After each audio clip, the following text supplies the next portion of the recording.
For most of us, the 21st century has been a bit of a letdown so far. No Lurex spacesuits, no flying cars, no monorails. We still have to eat and drink in the old way because nobody's bothered to invent food capsules yet. But worst of all, where's my personal jet transport? Well, funnily enough, it's right here at Turweston Aerodrome in Northamptonshire. This is the Cirrus Vision Jet, and yes, it's the first true jet-propelled personal rocket ship. The Vision Jet doesn't even need an airport like this one. It can take off from a back garden, albeit a pretty big one, and whisk you, 6 passengers and your luggage to the Alps in an hour, or Manhattan and back in a day. Now, Nick, one of the main reasons I've never bought a Learjet is I worry about things going kind of catastrophically wrong. It's fast and it's big. Now this only has one engine, so that seems to me to have the capacity for things going twice as wrong. But there are some amazing safety features in this, I gather. Daz, you're absolutely right. One of the trademark of the Cirrus aircraft is the built-in parachute system. In this aircraft, the parachute is housed in the nose, although the aeroplane will be descended level. Hang on, you're saying the entire aircraft comes down on a parachute if something goes wrong? Very much so. Yes, there's a lever just inside the cockpit. If anything should happen, such as a mid-air collision, the whole aircraft, complete with its passengers, are lowered safely down to the ground with a parachute. That must be one of the world's great experiences not to have, but and it really works. And it really works, yes. Comes. One of the first things that when you're designing an aeroplane is where are you going to put the engine? And normally it's inside the fuselage. However, this aeroplane is unique in as much as the engine is moved outside the fuselage, giving a nice big baggage bay, giving easy access to the engine.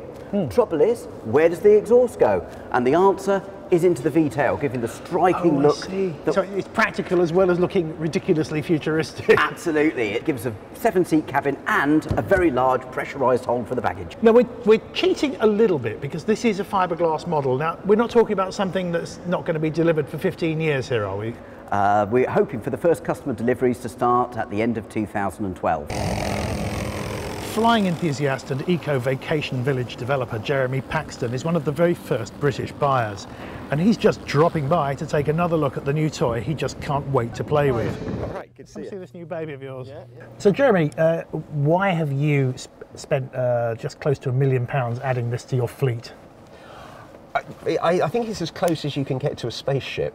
A personal spaceship. Yeah, it's well, it just opens the world up because it literally is jump in the hangar, press a button, file your flight plan. Moments later, you're launching, sort of 500 miles an hour, up to flight level, up to 30,000 feet effectively. So it's literally a hop across to America. You know, you've got no control column in front of you, so you've just got a little joystick by the side of you, and it just gives this great feeling of space. Plus this all-round vision, which is quite it's unusual. amazing visibility. That's what I mean by the spaceship, because sitting up on the flight deck, and you've got at waist height this glass cockpit wrapping around you, and at eye line you've got a panoramic screen where you're looking at the blue sky or the stars or whatever. It's going to be just such an incredible transportation system because it's a jet and you're traveling at 500 miles an hour. It's whisper quiet, because unlike a normal propeller aircraft, here you've got the jet stream going right out the back, so the noise in the cabin is going to be shh.